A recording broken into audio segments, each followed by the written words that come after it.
வணக்கம். நான் உங்கள் பிரபாகரன் பேசுகிறேன். 6th வரலாறுல சிந்து சமவெளி நாகரிகம் பாடத்துடைய தொடர்ச்சி தான் இப்போ நம்ம பார்க்குறது. சிந்து சமவெளி மக்கள் பயன்படுத்தின காளையின் பெயர் ஜபு. சிந்து சமவெளி மக்கள் பயன்படுத்தின இடைக்கல்லின் வடிவம் கனசதுர வடிவம். அந்த இடைக்கல் செய்வதற்காக இப்போ இருக்கக்கூடிய பாகிஸ்தானில் ரோரி அப்படின்ற இடத்துல ஒரு வகையான சிலிக்கா கல் தான் யூஸ் பண்ணியிருக்காங்க. அந்த சிலிக்கா கல்லின் பெயர் செர்ட். அப்போ அந்த இடைக்கல்லுடைய பேர் கேட்டாங்க அப்படின்னா ரோரி செர்ட் அப்படின்னு சொல்லலாம். அடுத்து கூர்மையான ஆயுதங்கள் செய்வதற்கும் இந்த செர்ட் அப்படின்ற சிலிக்கா கல் தான் யூஸ் பண்ணியிருக்காங்க.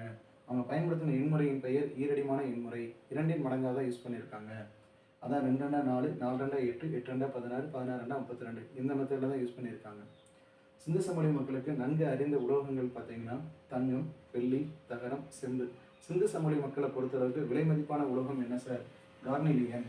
அப்படின்னா என்ன சார்? சிவப்பு நிற மணிக்கல் அல்லது செம்மணிக்கல் அப்படின்னு சொல்லலாம். அடுத்து சிந்து சமவெளி மக்கள் பயன்படுத்தின எழுத்துமுறை. அந்த எழுத்துமுறையின் பெயர் போஸ்டோஃபெடான்.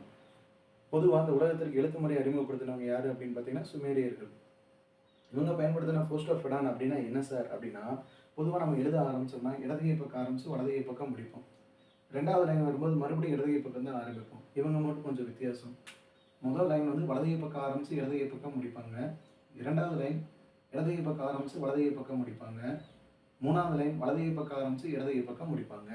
இப்படி எழுதுறதுனால இவங்களுடைய எழுத்து முறையை இன்னைக்கு வரை நம்மளால் வாசிக்க முடியல. சில பேர் என்ன செய்கிறாங்க அப்படின்னா, கணிப்பொறியின் மூலமாக ஒருத்தர் என்ன செய்கிறாருன்னா, அது உள்ளீடுகள் கொடுத்து அந்த சிந்து சமவெளி மக்கள் பயன்படுத்தின எழுத்து முறை திராவிட மொழியின் மூல வேர்களை ஒத்திருக்கின்றன அப்படின்ற கருத்தை பதிவு செய்தார்.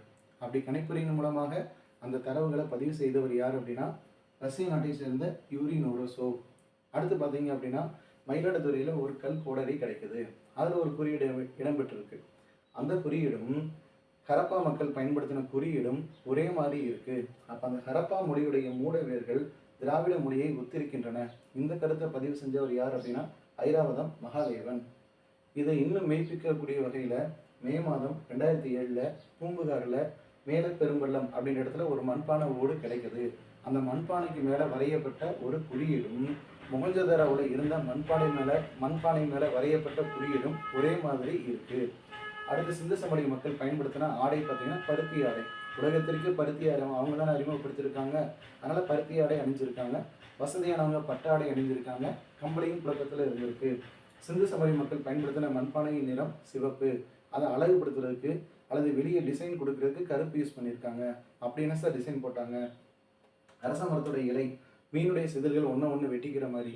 அடுத்து நம்ம கணிதத்தில் பயன்படுத்தக்கூடிய ஜாமெட்ரி, அந்த வடிவியலில் வரக்கூடிய அத்தனை அலகுகளும் மேலே யூஸ் பண்ணியிருக்காங்க மண்பானைக்கு மேலே. இந்த வீடியோட தொடர்ச்சியை அடுத்த வீடியோவில் பார்க்கலாம். தேங்க்யூ.